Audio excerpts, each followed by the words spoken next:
آج بات کرنا چاہوں گا جی جو رائزنگ ٹینشن ہے بٹوین چائنا اینڈ انڈیا کی، اور سکم کے علاقے میں، ایسٹ لداخ میں کہہ لیں یا لداخ میں کہہ لیں، وہاں پہ جو ٹینشن رائز ہو رہی ہے اس کے ملیٹریلی اور جیو پولیٹیکل امپلیکیشنز کیا ہو سکتے، اس پہ میں بات ضرور کرنا چاہوں گا اپنے پینل کے ساتھ۔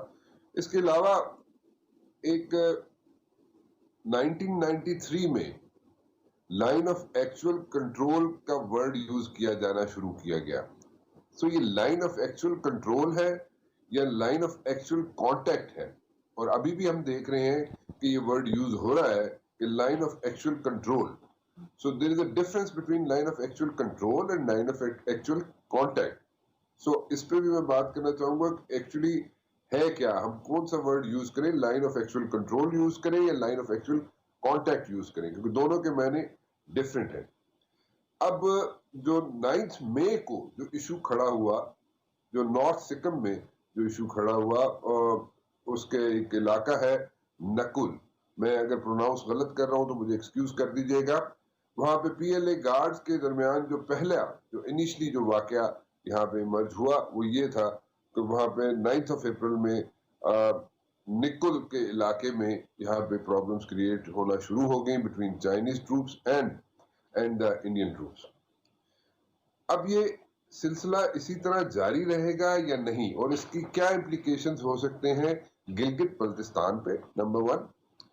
اس کے علاوہ انڈین ہیلڈ کشمیر پہ اس کی کیا امپلیکیشنز ہو سکتی ہیں، اور اسی طرح اگر ہم چلتے جائیں تو سیاچین کا کمپیریزن کیا جا سکتا ہے اس ساری سچویشن کے ساتھ، یا کارگل کا بھی اس سچویشن کے ساتھ سارا کمپیریزن کیا جا سکتا ہے یا نہیں کیا جا سکتا۔ اب یہ انفراسٹرکچر کی بھی باتیں ہوتی ہیں جناب، کہ انفراسٹرکچر وہاں پہ بنایا جا رہا تھا۔ واجپئی نے انفراسٹرکچر بنانے کی جو سینکشن کی تھی وہ کی تھی جناب آج سے کوئی 20 سال پہلے۔ لگتا ہے ایسے ہے کہ انڈیا 20 سال تک اس طرف اس نے دھیان نہیں دیا، اور انڈیا نے 20 سال تک انفراسٹرکچر بنانے کی کوشش ہی نہیں کی۔ اب ایک اور بڑا امپورٹنٹ پوائنٹ ہے، اور وہ یہ ہے جناب کہ جو پی ایل اے فورسز ہیں وہ 200,000 کے قریب ٹروپس ہیں تبت میں موجود ہے۔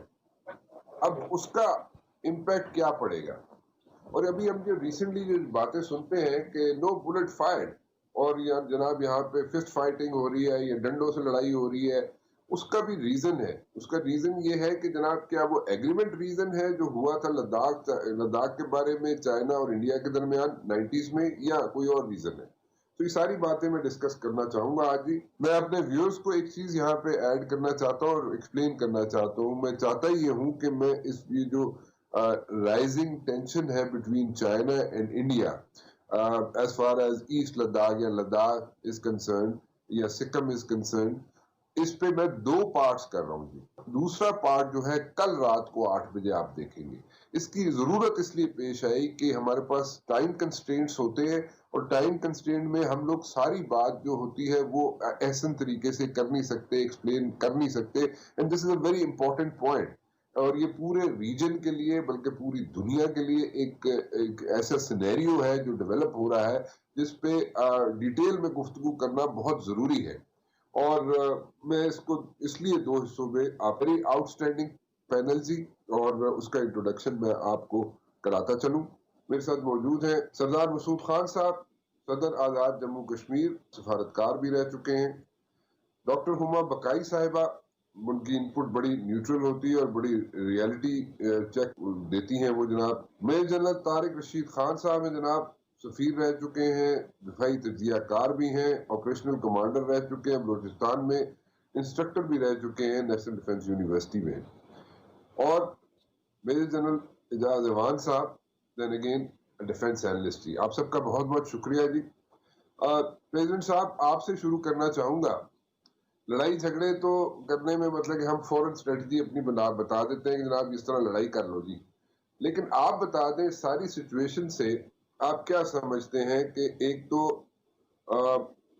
جموں کشمیر پہ کیا اثر پڑ سکتا ہے اس ساری سچویشن کا، 1۔ سیکنڈلی میں یہ جاننا چاہوں گا کہ جو ہماری فرسٹ لائن آف ڈیفنس ہے جس کو ہم ڈپلومیسی کہتے ہیں، وہ یہاں پہ کام کر سکتی ہے یا نہیں کر سکتی. کیونکہ کارگل میں اگر ہم دیکھیں، کارگل کے ساتھ اگر کمپیریزن کریں اس ساری سچویشن کا جو آج ربط ہوئی ہے، تو کارگل میں ہم اپنے کارڈ اچھے طریقے سے پلے نہیں کر سکے. یہاں پہ ہم کیا کر سکتے ہیں اور کیا نہیں کر سکتے ڈپلومیٹکلی، اور ہم کہاں کھڑے ہیں as far as Indian held Kashmir is concerned and Azad Jammu Kashmir is concerned.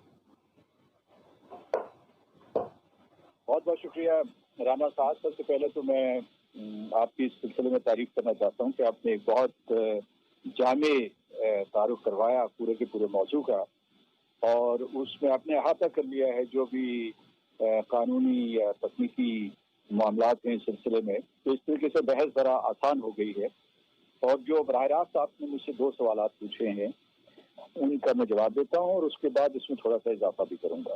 ایک تو یہ ہے کہ ہندوستان جو ہے اس کا حوصلہ بہت بڑھ گیا تھا. اس نے نہتے کشمیریوں کو مارا، ان کا قتل عام کیا، ان کی نسل کشی شروع کی ہوئی ہے، ان کی زمین ان سے چھین رہا ہے. اس کے حوصلے بہت بڑے ہوئے تھے. اسی علاقے میں ان کی 3 کورس موجود ہیں، اور ان کا لگے ہاتھوں جو ہے لداخ کے اوپر بھی قبضہ کر لو. لداخ کو جو انہوں نے یونین ٹیریٹری قرار دیا تھا 31 اکتوبر 2019 کو، چین نے اس کا بہت ہی شدید رد عمل کا مظاہرہ کیا تھا. اور اس سے پہلے جو 5 اگست کو اس نے اقدامات کیے تھے، انہوں نے واضح کیا تھا کہ وہ علاقہ جو متنازع علاقہ ہے، یا وہ علاقہ جسے چین اپنا علاقہ سمجھتا ہے، اس علاقے میں ہندوستان نے مداخلت کی ہے اور اس کی قانونی حیثیت کو بدلنے کی کوشش کی ہے. تو اس وجہ سے جو ہے ہم اس رد عمل کی توقع کر رہے تھے، اور اس نے ہونا تھا. لیکن پھر یہ ہے کہ چونکہ ہندوستان کے اتنے حوصلے بڑھے کہ اس نے یہ کیا کہ اس نے اس علاقے کی طرف جو فارورڈ بیس ہے وہاں ایئر بیس جو ہے ایک بنانا شروع کر دی، اور وہاں جو ہے مستقل قسم کے اسٹرکچرز کھڑے کرنا شروع کر دیے. تو اس سے چینیوں کی تشویش بڑھی، اور انہوں نے بھی صف بندی کی، انہوں نے بھی صف آرائی کی. انہوں نے بھی پھر جو ہے ان کے جو کمانڈر ان چیف ہیں صدر شی جن پنگ، انہوں نے حکم دیا اپنی افواج کو، PLA کو، کہ جناب آپ جائیں وہاں بیف اپ کریں اپنی اسٹرینتھ کو، اور اس کے بعد ہندوستانی اگر کسی قسم کا کوئی جارحانہ قدم اٹھاتے ہیں تو اس کا منہ توڑ جواب دیں. ہندوستان چالاکی حریت دونوں کو ملا کے آگے بڑھنے کی کوشش کر رہے تھے. یہ بات صحیح ہے اپنی جگہ پہ. جو لائن آف ایکچوئل کنٹرول ہے اس میں ایسے واضح ڈیمارکیشن نہیں ہوئی، لیکن ایک انڈرسٹینڈنگ ہے. پھر جو موسمی تغیر اور تبدل کی وجہ سے بھی وہاں جو ہے کچھ تبدیلیاں آتی رہی ہیں، لیکن چینیوں کے مطابق وہ لائن آف ایکچوئل کنٹرول بالکل واضح ہے.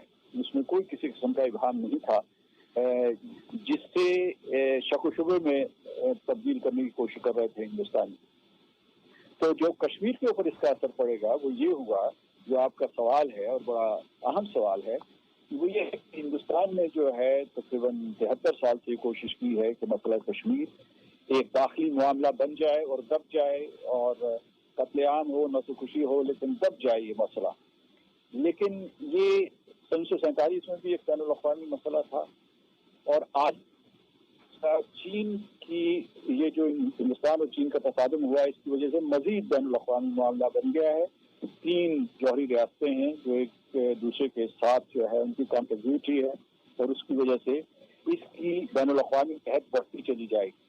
دوسرا یہ ہے کہ حال ہی میں ہندوستان اور چین کے جو باہمی مذاکرات تھے صورتحال کو سنبھالنے کے لیے، اس میں 2 ٹوک اور واضح انداز میں چین نے ہندوستان کو کہا کہ آپ نے یہ جو لداخ کا سٹیٹس چینج کرنے کی کوشش کی ہے اسے ختم کریں، اسے منسوخ کریں. اور اس کے بعد انہوں نے یہ بھی کہا ہے کہ جو آپ نے 5 اگست کو اقدامات کیے تھے جموں کشمیر کے سلسلے میں بھی ان کے اوپر بھی نظر ثانی کریں. تو کہنے کا مطلب یہ ہے کہ چین جو ہے وہ بالواسطہ طور پر اور براہ راست ہندوستان کے ان اقدامات کی مذمت کر رہا ہے، جس کو اس نے بیانات بھی دیے ہیں. دوسرا یہ آپ کو یاد ہوگا کہ چین کی بہت عرصے تک کشمیر کے سلسلے میں محتاط پالیسی تھی، اگرچہ وہ پاکستان کی حمایت کرتا تھا، لیکن اس نے آگے بڑھ کر سلامتی کونسل میں سہولت کاری کے ذریعے سلامتی کونسل کے کشمیر کے اوپر 3 اجلاس کروائے تھے. تو اس نے سفارتی محاذ بھی ہندوستان کے خلاف کھولا، خطہ کشمیر کے سلسلے میں، خطہ جموں و کشمیر کے سلسلے میں جس میں لداخ شامل ہے، اور اب عسکری محاذ بھی کھول دیا ہے. اور آپ یہ کہتے ہیں کہ ہمارے پاس کیا سفارتی آپشنز ہیں. ہمارے پاس صرف سفارتی آپشن نہیں ہیں، ہمارے پاس عسکری اور سفارتی آپشنز موجود ہیں، اور اس میں یہ یاد رکھیے گا کہ ہندوستان یہ جو اقدامات کر رہا ہے یہ خود بھی کر رہا ہے اور امریکہ کی شے پہ بھی کر رہا ہے، کیونکہ جب کووڈ-19 کا یہ بحران شروع ہوا تو امریکہ نے چین کو مورد الزام ٹھہرانے کی کوشش کی اور اس کے اوپر جو ہے طرح طرح سے حملے کیے. تو ہندوستان جو ہے it is doing the bidding of the United States of America. اس نے کہا کہ جو ہے چین کے لیے مشکلات کھڑا کرو، چین کے لیے مشکلات کھڑا کرو. تو اس میں وہ جو ہے وہ کردار نبھانے کے لیے ایک نیا محاذ کھولا. یہ کوئی نیا محاذ نہیں ہے، وہ مطلب ایک محاذ جو ہے وہ ملاکا اسٹریٹس کا ہے، دوسرا محاذ جو ہے وہ انڈمان اور نکوبار آئلینڈس کا ہے، اور تیسرا جو سب سے عام ترین محاذ ہے جو لداخ میں کھولا گیا وہ اس لیے کھولا گیا ہے کہ بیلٹ اینڈ روڈ انیشیٹو کو سبوتاژ کیا جائے، جس کی ایک آرٹری یا ایک شریان جو ہے وہ پاکستان سے گزرتی ہے یا گلگت بلتستان سے گزرتی ہے.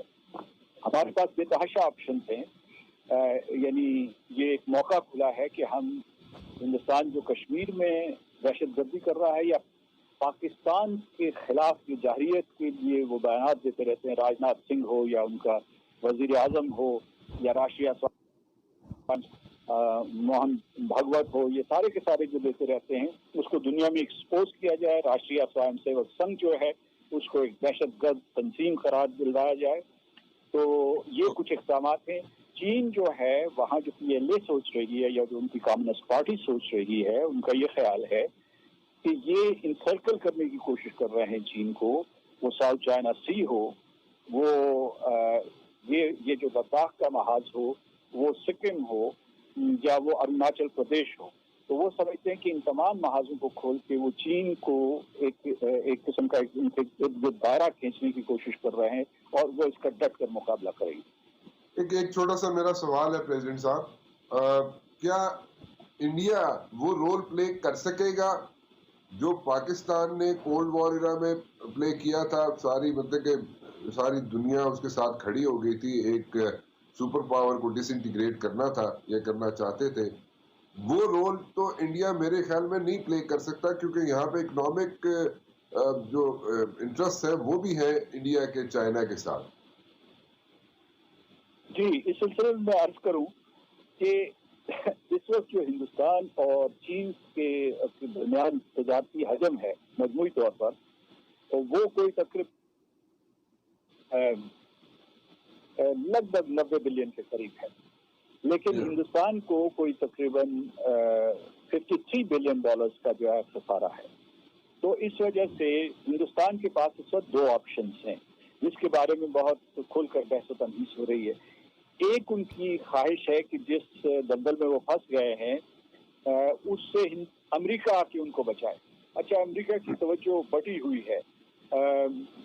صدر ٹرمپ جو ہے خود اپنی ہی قوم کے ساتھ ایک جنگ لڑ رہے ہیں اور وہاں جو ہے نئی دراڑیں ابھر رہی ہیں، وہ ریسزم کے حوالے سے ہوں یا جو وہاں اس وقت جو ہے پریزیڈنشل ریس ہے یا کووڈ-19 کے حوالے سے صدر ٹرمپ کا کیا کردار رہا ہے، تو اس کی توجہ ہی نہیں، انہیں کوئی اس کے اوپر، اس معاملے کے اوپر خاص توجہ نہیں دی یا ہندوستان کی بہت آگے بڑھ کے حمایت نہیں کی. شروع میں انہوں نے یہ کہا تھا کہ وہ ہندوستان کے موقف کی تائید کرتے ہیں اور ایک مرتبہ بے دلی سے، نیم دلی سے میں کہوں گا، صدر ٹرمپ نے یہ کہا تھا کہ وہ ہندوستان اور چین کے درمیان ثالثی کا کردار ادا کریں گے، اگرچہ یہ پیشکش بالکل ہی ناقابل قبول تھی چین کے لیے، کیونکہ میں نے ایک مرتبہ یہ کہا تھا کہ یہ ایسے ہی ہے جیسے کہ کہا جائے کہ اگر میکسیکو اور امریکہ کے درمیان کسی قسم کا کوئی تنازع ہو جائے تو چین کہے کہ جناب میں اس تنازع کو حل کرنے میں آپ کی مدد کروں گا، تو ظاہر ہے امریکہ ایک دم اسے مسترد کر دے گا. اسی طرح سے چین نے بھی اسے مسترد کر دیا.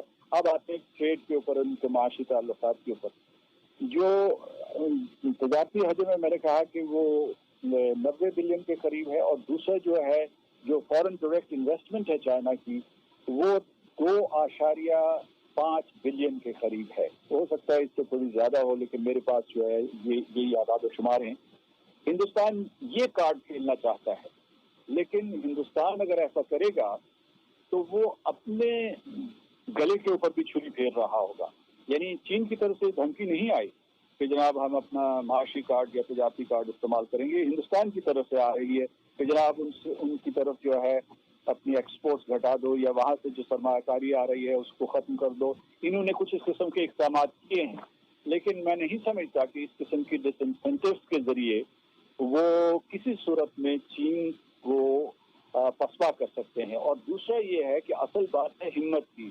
جو نریندر مودی اور اس کے انتہا پسند جو ہیں راشٹریہ سوائم سیوک سنگھ کے لوگ کہتے تھے کہ ہم بہت مسکولر ہیں جی، ہم اس کو چین کو پچھاڑیں گے. تو پچھاڑے نہ جا کے اس کے اوپر جو سرحد لائن آف ایکچوئل کنٹرول ہے اس کے اوپر، یعنی یہاں کوئی گرے ایریا نہیں ہے، یہاں کوئی گرے ایریا نہیں ہے، دس از بلیک اینڈ وائٹ. اور جو چین ورژن اگر وہ دیکھیں تو انہوں نے شرارت کی تھی اور انہوں نے پہلے جو ہے مطلب ہے یہ پوری تکنیک اپنا، مجھے نہیں پتا کہ اس میں کیا بات درست ہے، لیکن چین کا ورژن یہ کہتا ہے کہ ہندوستان نے جان بوجھ کے ان 3 جگہوں کے اوپر آپ نے ذکر کیا تھا جس میں گلوان ویلی ہے، ہاٹ اسپرنگس ہے اور پینگانگ لیک ہے، ان تینوں جگہوں پہ جو ہے انہوں نے جان بوجھ کے مداخلت کی. پریزیڈنٹ صاحب مجھے ایک بریک کی طرف جانا ہے، میں بریک سے واپس آتا ہوں.